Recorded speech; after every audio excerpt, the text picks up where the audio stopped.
After leaving a taco stand one night, I made the mistake of assuming the guy working the counter was Mexican. He wasn't. I even spoke Spanish to him, which is a no-no. The rule is, when engaging a brown person, you must speak English to them first, and then if there is a language barrier, you go to plan B, high school Spanish. You start off in English. Hello, sir. May I have... Que yo no entiendo. ¿Qué pasó?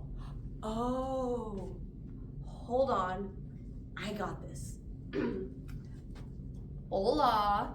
Yo me... So I walk up to this guy at the stand, right? And he reminded me of a tío. So I was like, ¿Qué onda? ¿Cómo estás? Which is like, hello, sir. How are you? And he responds, what are you saying to me?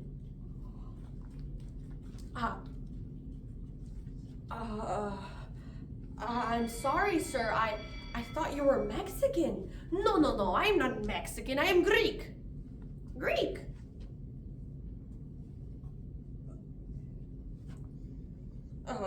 Shit. I was way off. I'm sorry, bruh. It's late. I'm tired. Can I have 2 tacos? Very often, people code switch, both consciously and unconsciously, to act to talk like more like those around them. While this can be effective, it can also be perilous. I just have to be normal star at normal Williamson and have a normal day. That means flipping the switch in my brain so that way I'm Williamson Star. Williamson Star doesn't use slang. If a rapper would say it, she doesn't. Even if her white friends do. Slang makes them cool. Slang makes her hood. Williamson Star holds her tongue when people piss her off so nobody will think she's the angry black girl. Williamson Star is approachable. No stank eyes, no side eyes, none of that. Basically, Williamson Star doesn't give anyone a reason to call her ghetto. And I can't stand myself for doing it. But I do it anyway. They have attempted to look or behave a certain way in order to influence the way others perceive their race. A lot of folks code switch, not just to fit in, but to actively integrate themselves with others. Why? Is it so hard to be a Latina who is also an American? At my elementary school, I had a hard time because I was picked on for being Latina. For example, one day I said something in Spanish and another classmate told me to say it in English because he didn't speak Taco Bell. And that crushed me because I did not want to be ashamed of speaking Spanish. But at the same time, I have also been called whitewashed for the fact that I do not speak fluent Spanish. How long will I have to live in this two-sided war?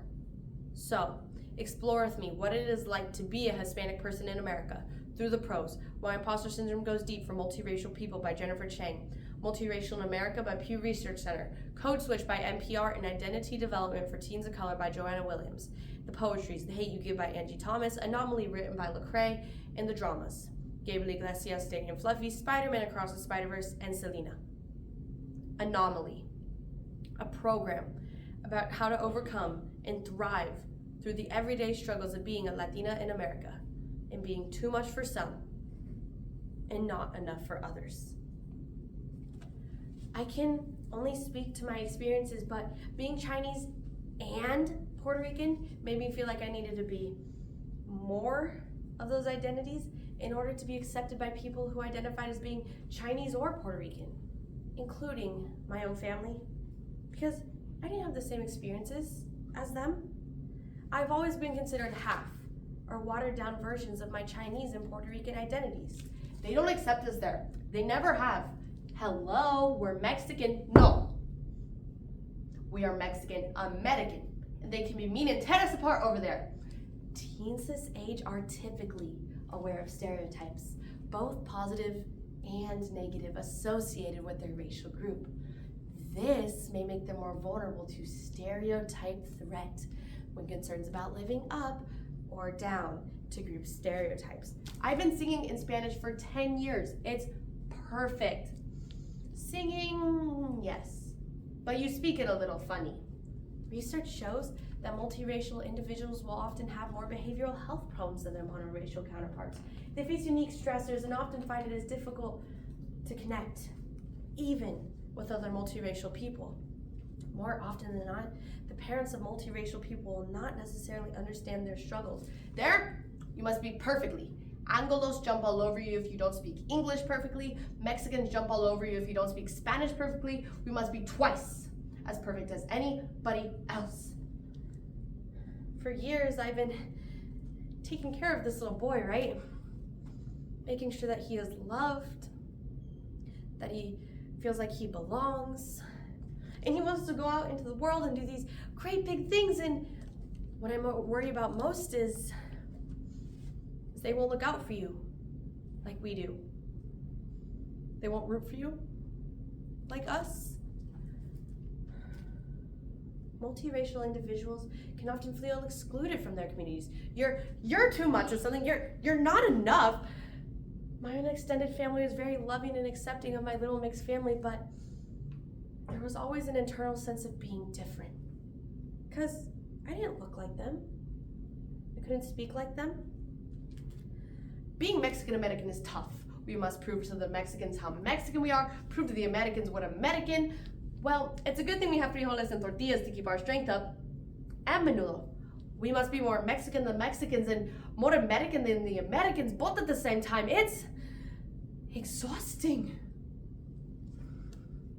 So here's the deal. Wherever you go from here, you gotta promise me to take care of that little boy. Make sure that he is loved, that he never doubts that he's accepted, and he never lets anyone in those big fancy places he's gonna go tell him that he doesn't belong. And when he comes home, and you better come home. You gotta promise me, Miles. Just don't get lost. ¿Me oyes? You were right. You were right about everything. I met all these amazing people and saw all these amazing places, but they didn't want me. But I kept thinking about what you said. I let them have it, Mom. I beat them all. And I know how strong I am now. I'm strong because of you. And Dad. My mother is a Panamanian immigrant and my father's a white guy from Pennsylvania. I've always felt liminal, like I drift between race and culture. When I was young and living in the city, I would get asked multiple times a day where I was from, where my people were from. Because Allentown, Pennsylvania clearly wasn't the answer they were looking for. It always felt like the undercurrent of that question was, you aren't white, you aren't black, what are you? But truthfully, I don't feel like I fit in with Latinas either. My Spanish is atrocious, and I grew up in rural PA. Even just the other week, my cousin said to me, well, you aren't really Spanish because your dad is white. Which gutted me.